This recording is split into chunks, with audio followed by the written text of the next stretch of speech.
You're listening to the 40 Thrive Podcast, the show created for women 40 and beyond, ready to shake things up. And now, your host, Jackie McDougall. Welcome to another episode of 40 Thrive. I am so grateful you're here. Quick congratulations to Mary Jane, who won the entire Kindra product suite. Lots of estrogen-free products to help with mood swings, hot flashes, sleep issues, vaginal dryness, all those fun symptoms that can show up in perimenopause and menopause. She entered to win through our free and private Facebook group. Now, you may not have won. That's okay, but you can still get 20% off Kindra's products site-wide. Head on over to ourkindra.com and use promo code 40thrive20 or just click the link here in the show notes. Don't forget promo code 40thrive20. So F-O-R-T-Y, Thrive, and the number 20. Okay, so if you haven't been in our free and private Facebook group in a while, run, don't walk. This week is our 40 Thrive gift guide and giveaway. It is so good.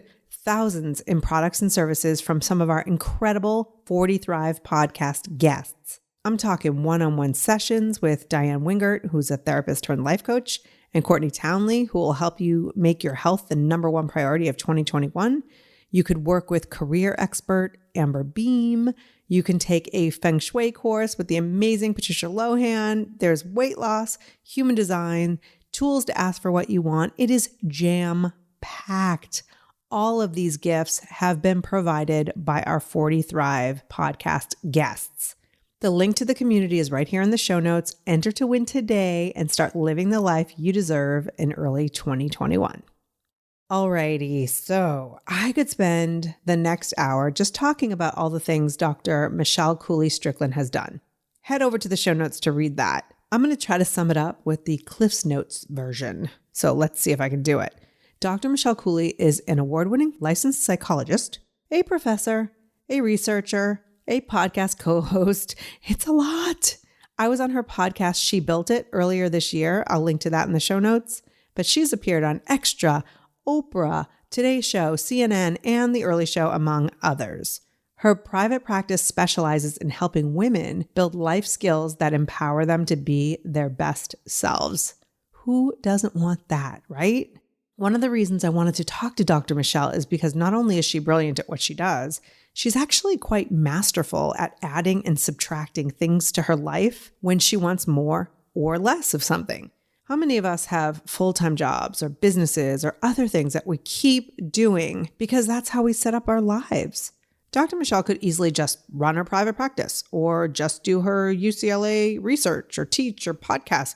But what's so incredible about this time in our lives is that we can create our own formula that's made up of all different types of experiences. Just because you started down one path does not mean you always have to stay on it.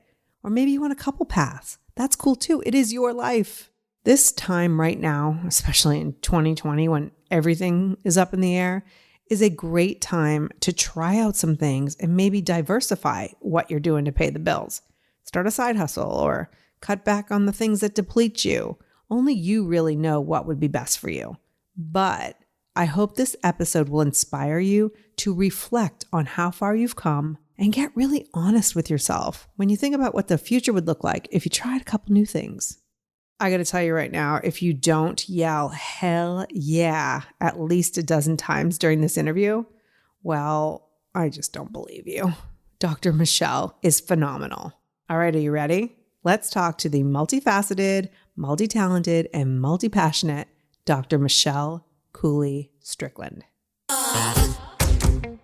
Dr. Michelle, welcome to 40 Thrive. Hi, thanks so much. I'm so thrilled to be with you. It's great being on your podcast, admitting and celebrating the fact that we are over 40. Right. And, some of us super close to 50. Okay. With that comes wisdom and the ability to adjust. Yes. Because we've surmounted so many hurdles. If you take a moment and reflect and look back, look at all the hurdles you've jumped. And you might not have wanted to cross that hurdle, but once you land on the other side of it, you're like, whoa, look what I did. Even if I didn't want to do it, I did it. And I thrived as a result. So when you say, look at all the things that you're doing and have done, it is a culmination of all of that.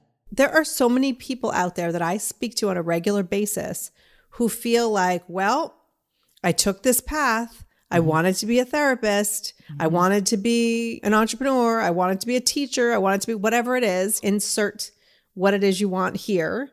But then you realize when you start to do it that it's not necessarily all you want. But there are so many people, and maybe you see this. I am no therapist, but people who feel like they have to stay on the same path because that's what they envisioned for themselves, even when that particular path makes them miserable. How did you do it? We can be comfortable with anything, but we also can adjust to anything. And it is the recognition that we have the power to change. And it is the acceptance of being willing to fail in the way that we, and I have air quotes for your listeners, to fail, in quotes, in what we sought to do.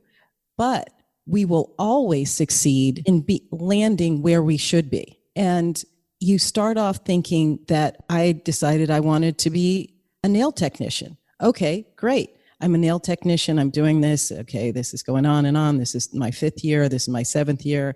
I'm stuck. I have listened to all these stories because as I'm filing nails and doing cuticles, I'm hearing all these stories, these themes of people's lives that have inspired me, and I want to become blank.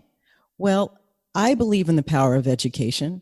If you don't know, somebody knows. There's a teacher, there's a class, there's a degree. Keep being that nail technician by day, and then by night, you are doing your community college course. You are writing and exploring and interviewing people how to become that next blah. So if you are a low risk taker, then stay in your safety zone, which is that nail technician by day. Don't give up your day job, but use every waking moment outside of that day job to build to the next blank that you want to be.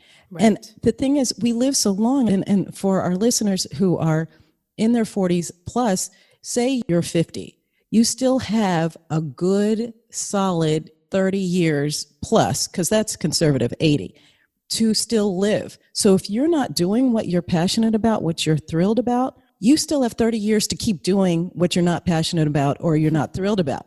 Or behind door B is the option to just do it anyway.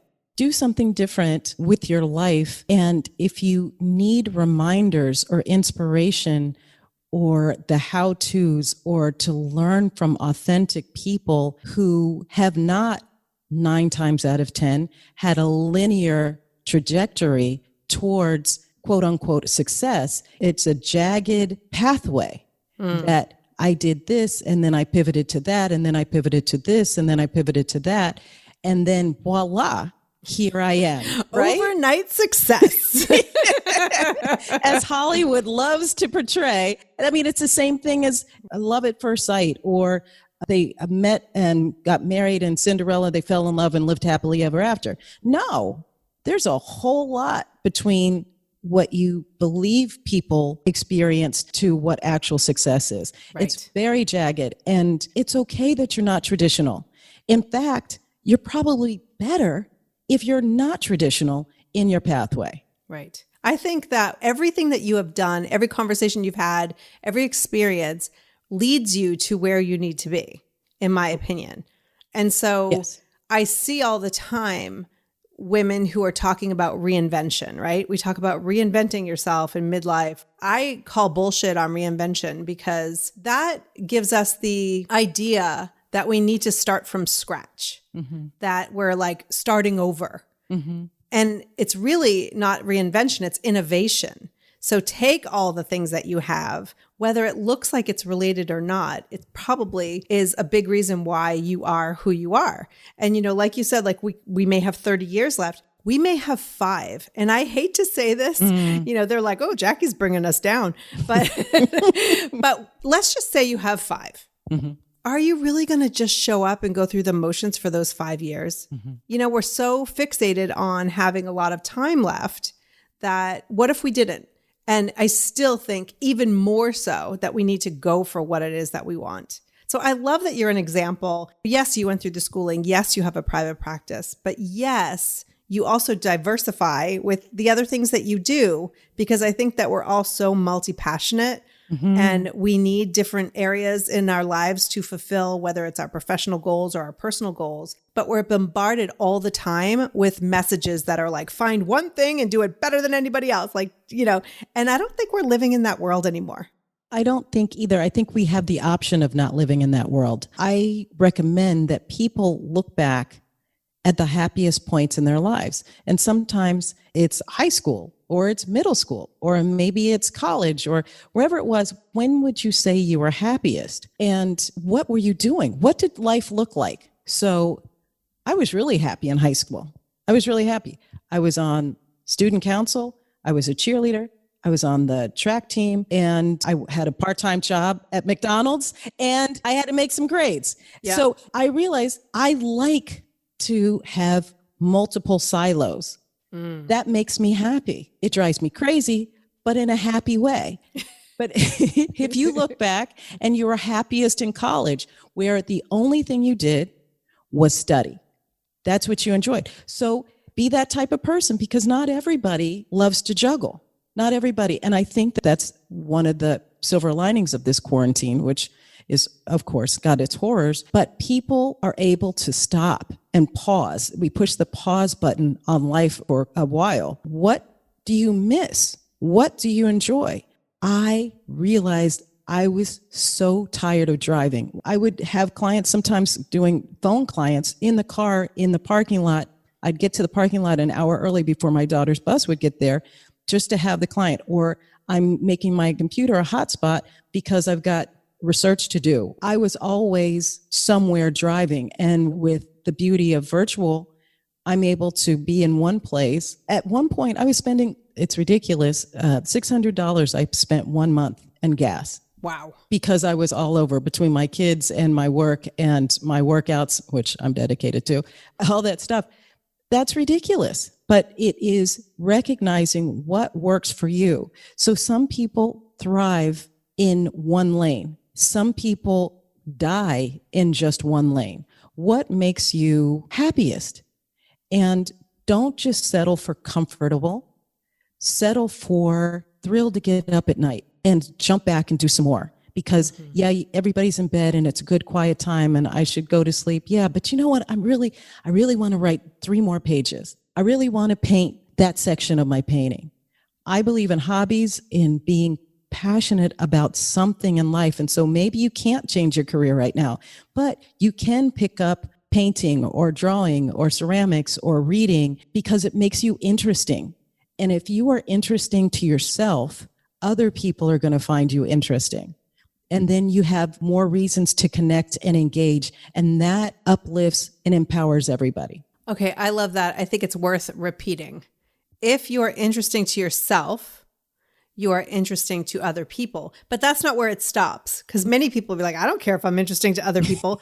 But when you are interesting to other people, you have more opportunity to connect. Correct. That really is the sweet spot. And so I think that in some ways, like you're saying, people are connecting with others more so because instead of saying like, oh, we can't get together for that drink that we've been trying to for a year, we'll just say, oh, let's get on a Zoom call and we'll have a drink. And, an hour later, you have that connection and that feeling from it. It's not the same as being in the same space, but I do see people who are really making efforts. So do you find at this time that, especially your clients who are women over 40, is there a lot of transition? Are people just kind of looking at their lives and wondering if they should continue the way they've been continuing? What do you see? Any trends or any common themes throughout therapy? Well, think about it. When people come to me, it's because they want to make change. Because if you want to stay the same, I'm not the person for you. Right. I'm here for change because you want something different for yourself and you're willing to work for it. Because those are 2 important questions. People can want something different, but not be willing to work for it. I really don't have time for people like that, for clients like that. I have a very small client base because I'm very selective too. So with those people who want to make change, it is that they want to stop being miserable. or they know there's more out of life that they have yet to tap into. So I help to be that bridge on how to tap into it. But that's where understanding who each person is. What is your life like? What has it been? And where do you want it to be? And these are all questions listeners can ask themselves. Let me assess what my life is. And I think of us women, particularly women who have lived a bit, we have lives that are kind of like a pizza pie, the different slices. And each slice isn't necessarily the same size. It shouldn't be. So my slice of life of being a mother is huge. It's very important to me. I thought by now I wouldn't have to mother so much, but I'm like, when is this? There are women everywhere co-signing that statement right now. Thank God I love my children and like them. That's the quarantine. We're not in quarantine, but the stay safer at home thing. It's important to put the work in as a mother because you want to like your children. You love anything that calls you mom. You love them, but do you like them? Are you enjoying being around your children? And if you are not, then you have work to do. And regardless of the age of your children, you can always enjoy them. Get some help if you are not enjoying your children. There's the motherhood slice. Yes. There's the professional slice. How big is that? Now, for some women, that slice is bigger than the mothering slice. Right. That's your choice. Well, and the slices change sizes as we go. Right. 5 years from now, my mothering slice won't be all that big. Yeah. Fingers crossed. I think. Well, yeah.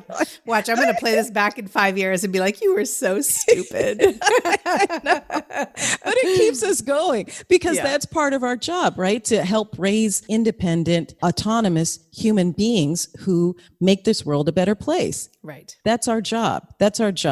And some of us take longer than others in our investment in that. Very true. So we have all of these different slices, hobbies, and being creative, I think falls sometimes under hobbies if it doesn't professionally. So how do you manage all of these slices now? Or where do you see the challenges with your clients and even just people around? Because I know with your podcast, you also meet a lot of different women. Mm-hmm. What do you see as the common challenge with the slices these days? The common challenge is believing we can do it all, but not necessarily at the same time. So that's where recognizing the size of the slices, right? Because not each slice is the same proportionately. And I put health and wellness in there. I put spirituality and whatever source of connection you have with the higher power or God, and your interpersonal relationship with a significant other, the professional career, and then parenting, if that's what you do. Some people parent four-legged creatures instead of two-legged ones. All of those things. And I think one of the common, I don't want to say weaknesses, I think that we don't recognize enough who we are as people and accept our flaws and our strengths, and then maximize our strengths and minimize our weaknesses, and using the strengths to compensate for the weaknesses. I'm a procrastinator. I've always been a procrastinator. I have beaten myself up tremendously for being a procrastinator. But now, 40 plus, I'm like, Michelle, you're a procrastinator. We understand that. So let's work with it. Okay, I'm going to sit here and chillax a little while longer, and then I'm going to stay up until 3 a.m. But that's okay because I'm chillaxing and I'm enjoying it. I'm being with my kids or I'm with my girlfriends, but I got this deadline that's tomorrow. So I'm going to power through, and I'm not going to be mad when I'm not asleep. I'm going to be okay with myself because this is my choice. And I recommend that you make choices with your eyes wide open. That's a weakness that people have and that they can stop easily. Stop just, quote unquote, finding yourself in this predicament. You did not find yourself in this predicament, ladies. You walked into it. Wait, you got to repeat that one. You did not find yourself in this predicament. You walked into it. If you're 7, yeah, you find yourself in a predicament because you don't have a frontal lobe to like guide yourself. But we get ourselves into situations, recognize we walked into it. So if you had the power to walk yourself into it, guess what? You have the power to walk yourself out of it. Eyes wide open. Recognize what you've done. Stop punishing yourself for it. Start digging yourself out of it. Right. There are two things I want to touch upon in regards to that. Number one, the judgment, I think, is worse than the actual behavior. So you talk about your procrastination or whatever it is, we all have attached a negative behavior to it, right? So plenty of procrastinators are extremely successful. It's when we start beating ourselves up for our behavior that there's a downward spiral. Right. Is that true? That's true. Because think about it. You are punishing and berating and giving negative self-talk to yourself, which is detracting from your positive ability to function. So if I say, oh, you're such an idiot. Why did you wait? Why did you watch one more episode when you could have started on this journal article that you have to write? Imagine that conversation. Oh my gosh, I can't believe you're in this situation again. Why did you do this? You know you hate when you feel like this. Listen to that versus, that was such a great episode. Did you see when he took his shirt off? Oh my gosh. Oh, I saw that episode. Okay. And then you're like, okay, that's fuel. Listen, Michelle, you did that. Come on now, power through. Let's go. We did that. We had fun. Let's go. Let's do this. The other thing about procrastinators that I will say is that what I realize on this side of not beating myself up about it, well, I still a little bit, but I'll start on something. So I'll read through to see what is the expectation, what I need to do. And I truly believe that my mind is working on it. It's working on it. It's working on it. I know I have this thing to do. And I was like, okay, well, you could do a little bit every day for the next 2 weeks, and then you'll be done. So come on, let's break it down into an hour a day, and then you'll be, in 2 weeks. And Jackie, have I done that? Of course not. Of course not. But in some of the other things that I'm doing, I'm filtering, I'm working. I highly recommend that people leave a pad of paper and a pen beside their bed. Because when you've relaxed with everything, let everything go, and maybe you're in the middle of the night trying to sleep, and then bam, you get this really amazing thought. You're thinking, oh, that would be really good with this. Well, you either dismiss it and go back to sleep and roll over, or you ruminate about it, which interrupts your sleep, or ding, ding, ding, I recommend you just roll over, you jot it down, don't turn the lights on, just jot it down on your pad of paper, and then it's there, and then you can relax and go back to sleep. We are thinking, our brains are amazing, amazing creations, and they are working even when we're not realizing it. Don't let it go. Don't keep it in your head, because that causes you to just ruminate, and that's not positive. But get it out, write it down, put it in your phone. I don't recommend you doing that in the phone when you're supposed to be sleeping, because once you pick up that phone, that's just a slippery slope. Right. But to jot those things down. Yeah, I've done that before too, and in the dark, and then the next day I'm trying to read it and I'm like, what does that say? Smush, garden, mouth, sensitive. Like, I'm like, those are just random words. What was I thinking? Yeah, but they'll jog your memory, because at least you're like, okay, what is that? And it'll come. Yeah. You release it and it'll come. I know I used to worry that I was developing Alzheimer's, because once you get 40 plus, you're like, oh my goodness, that word is not coming. Oh my goodness, what's my family history of Alzheimer's? Am I going to get Alzheimer's? And then the more you worry about not being able to retrieve words or remember something, of course you're not going to remember it. Of course you're not going to be able to articulate. Relax. Let your brain go. Relax. It'll come to you. Relax. Yeah. Relax. If you get nothing else from this episode, relax, girl. Just relax. Right. So, but the second part of what you had said, though, is if you walk yourself into it, you can walk yourself out of it. That sounds extremely powerful and amazing. How do we do that? Problem solving. There's a technique. First step, brainstorm. What are all the possibilities? No possibility is too ridiculous. It's like Disney's blue sky. Anything is possible. So you start with that step. Okay, what are the possibilities? Not how likely it is that it could happen, but just what could happen to solve this situation. and you write all of those down or think about them. And then you start assigning, how likely is that? What are the positives and what are the negatives if I take that option? What if I take that option? What if I take that option? Positives and negatives.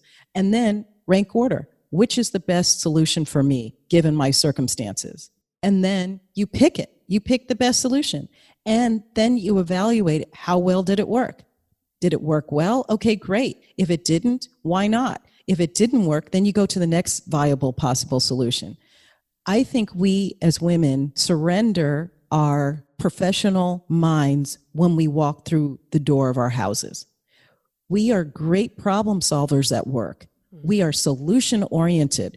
We are powerful. We are confident. We are competent. And then we get home and you hear it in stereo. Mommy, can I? I'm exhausted. You don't want it. And then the disappointment. I tell my girls, I have 2 daughters. I'm like, oh my gosh, the disappointment in stereo, it's just more than I want to hear.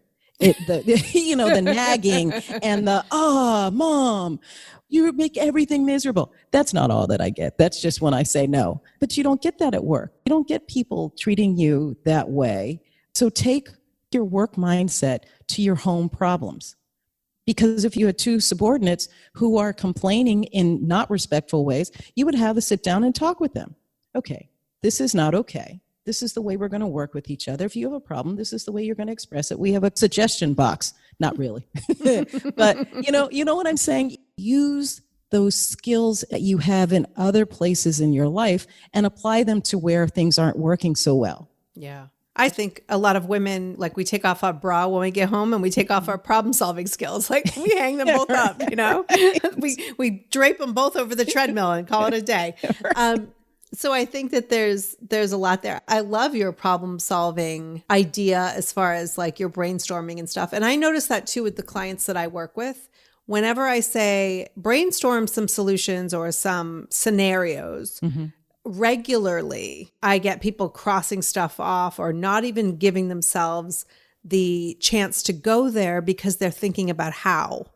And so I like that you're brainstorming like all types of scenarios. Right. And then you can figure out how after. Right. But we're so focused on the how these days, like, oh, I couldn't possibly do that. How would I do that? Like, how many women, all right, if you're listening right now and you have been on a job interview and the job requires travel or the job requires something that is not already happening in your life, how many of us talk ourselves out of the job before we even have all the pieces? Right.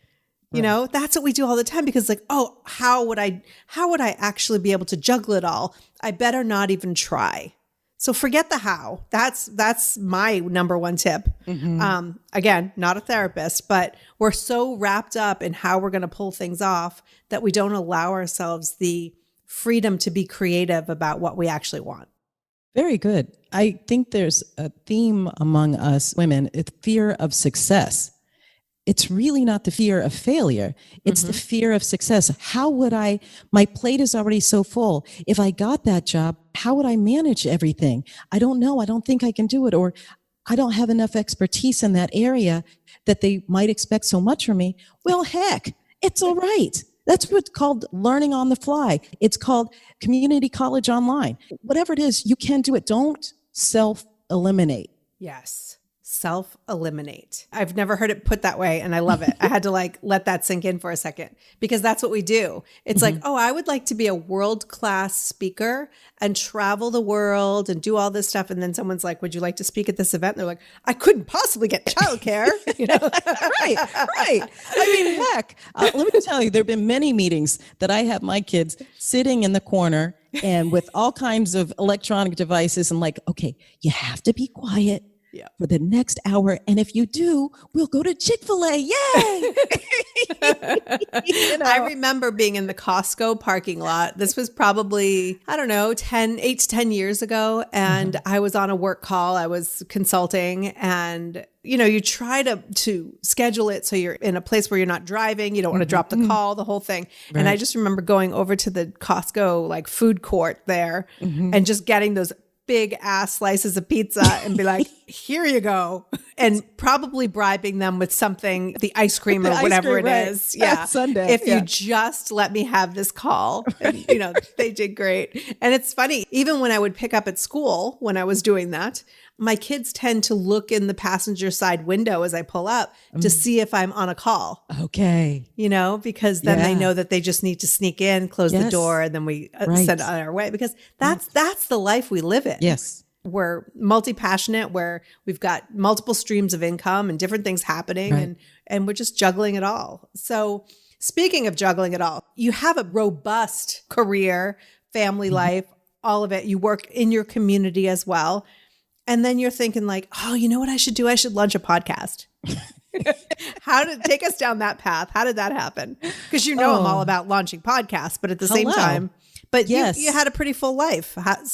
Yeah. Well, I think it goes back to that stopping being fearful of success, right? Because if we cannot see it with our human eye, we think it's not possible. But we have to think not with our eyes, but with the sense of purpose and what we want to contribute to this earth. Because going back to what you said earlier, Jackie, I'm saying, okay, we have another 40 years, and you're saying, 5. Okay. So if we have less time, and what I do tend to say is that how many healthy years do you have? Yes. Because that's different than the how many years do you have breathing on this planet. Yes. It is how many healthy years that you have. So knowing that we as women who have wisdom and life experience and have things to contribute, we need to say yes much more than we are saying no. Stop saying no. Stop leading with no, right? And the mindset is, and I encourage this with my clients, it's just like, don't focus on what you can't do. Focus on what you can do. And that has never been more important than in this pandemic, when initially people were thinking, oh, I can't go to my office. I can't send my kid to school. I can't go to the grocery store and find produce. All these can'ts. Okay, that's easy. Stop focusing on what you can't do. Focus instead on what you can do. Well, I can start to use what's in my pantry. I can start pulling out some books that I wanted to read to my kid. I can make calls and learn this new thing called Zoom. In that first 2 weeks, I was like, oh my gosh.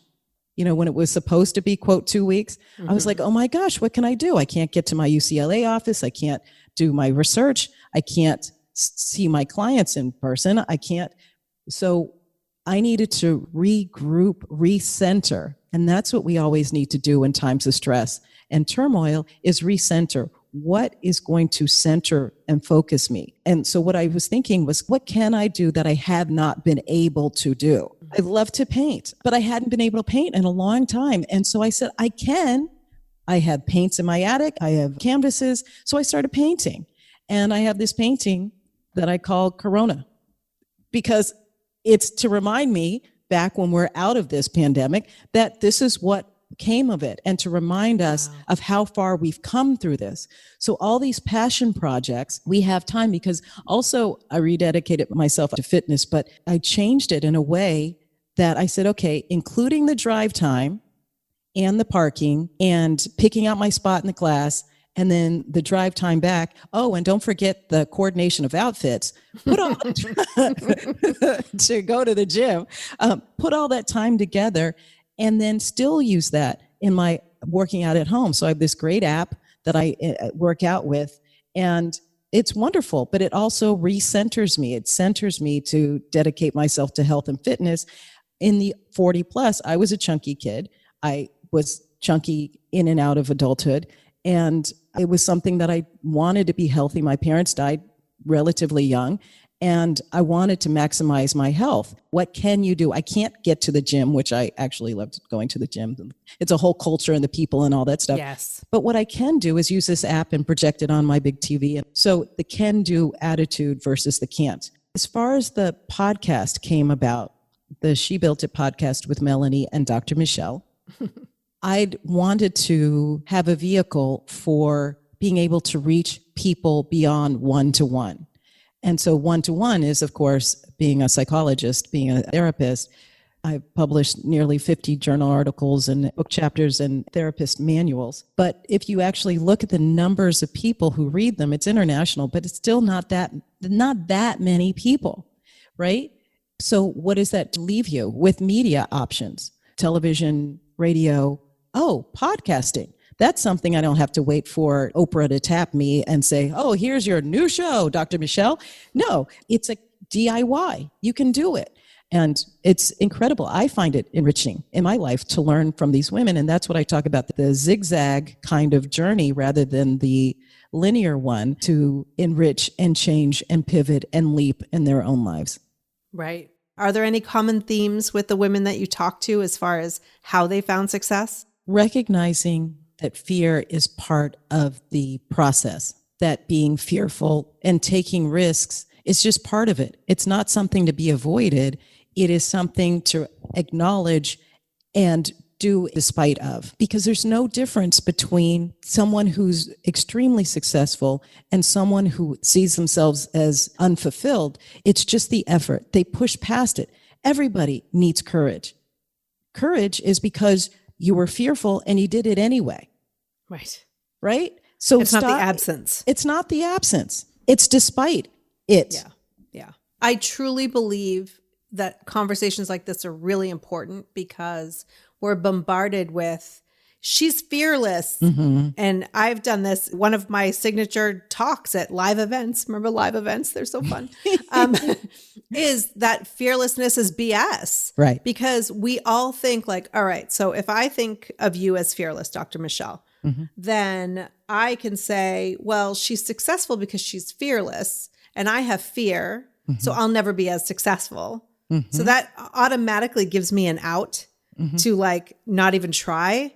But the other thing too is I believe it takes away all of the courage that you have mm-hmm. shown and all of the fear that you've probably felt mm-hmm. and continued working anyway. Why would I discredit you by calling you fearless? Nobody's fearless. In fact, if you are fearless, it's a diagnosis. Right. No, and I know that sounds flip, but I truly mean like, if you are truly fearless, there's a diagnosis for that. Like it's not, we are so filled with fear, some of us more than others, but what are we going to do with it? What are we going to push through? You know, I think fear can be your friend. And when I talked about procrastination being one of my weaknesses, I am diagnosably anxious. So I specialized in anxiety disorders in part because that's what I suffered with.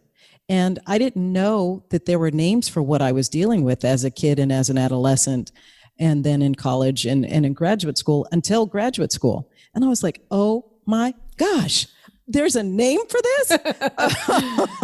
So social phobia, social anxiety disorder. We called it social phobia back then.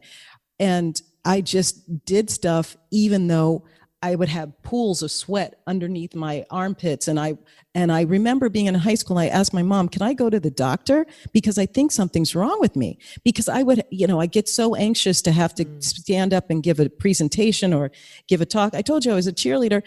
Do you know I would be nauseous and massive headaches before every tryout. And my heart was beating on my chest. And I thought, oh my gosh, Michelle, just quit. Just don't do it. Please don't make me do this. Please don't make. And I'm like, I want to be a cheerleader. Michelle, shush up and go put a smile on and run out there and do the cheer.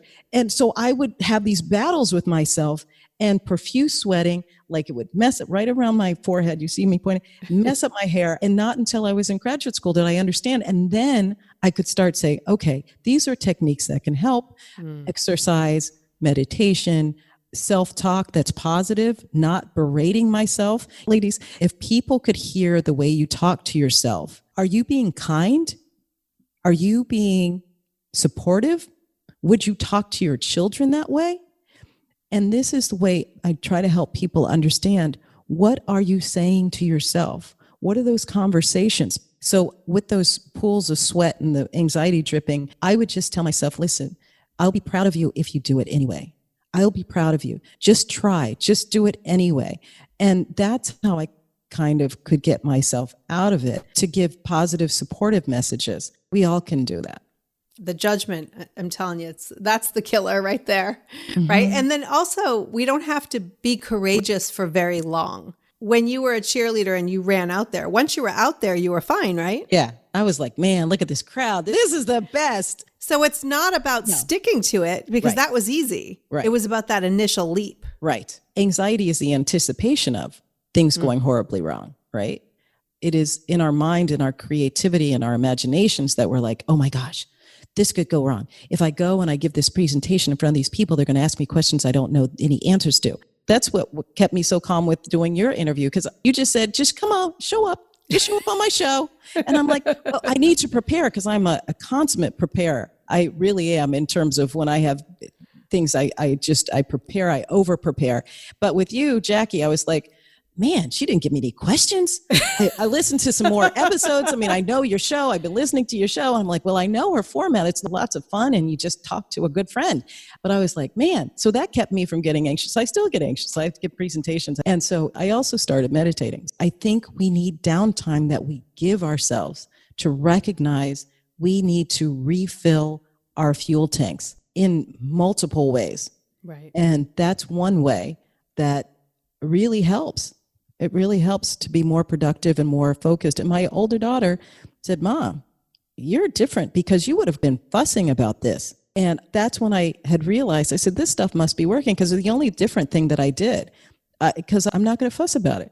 It wasn't intentional. It wasn't because, I went and walked with Gandhi or anything. It was just that, Although that helps. It would. But I think, one of the things that I think is the misconception is that you need to have your little meditation corner with the pillow and the Buddha and the fountain and all of that, and then just sit there for 3.5 hours. But in reality, just sitting and breathing and listening to your breath and focused on where you are in that moment for just a few minutes is beneficial.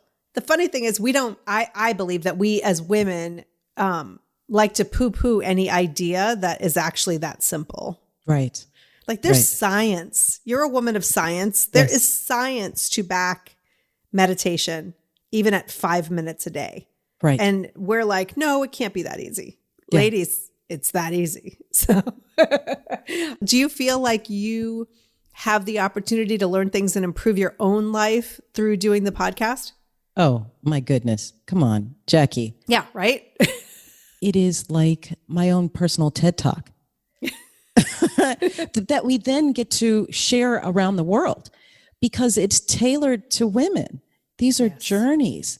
And you get to ride on it and you get to pull from it. And we end each show with a tip for our listeners. What's one tip that you could leave with our listeners? And so I have learned and grown and tried new things, new approaches, and just eased off myself, I guess, so much pressure. And I think that's part of it. And listening to the guests on our show, it's like, man, they are just doing it.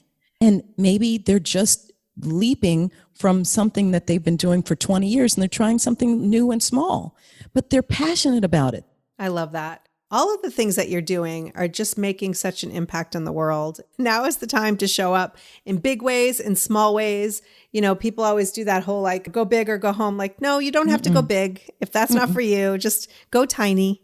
Right. But just go. If there were a goddess of doing all the things, it would be you. Oh. So thank you for sharing all of that with us. Thank you. My pleasure, Jackie. And thank you for doing what you do for women, for those who want to become podcasters, those who want to learn through this glorious mechanism that we have to share. There's so much to celebrate in this point in life that we have, and to continue celebrating. Don't stay where you are. I love how you say just small. We are living our best and only lives here on this planet. Yes. And it is what we make it. So make it better. Yeah. Couldn't agree more. Well, thank you, Dr. Michelle. Yes. You're the best. Thank you. Mwah, mwah, mwah. Thank you so much for listening. Don't forget to head on over to ourkindra.com and use promo code 40thrive20, or just click the link here in the show notes. You'll be feeling more like yourself in no time. Until next time, take care and keep thriving.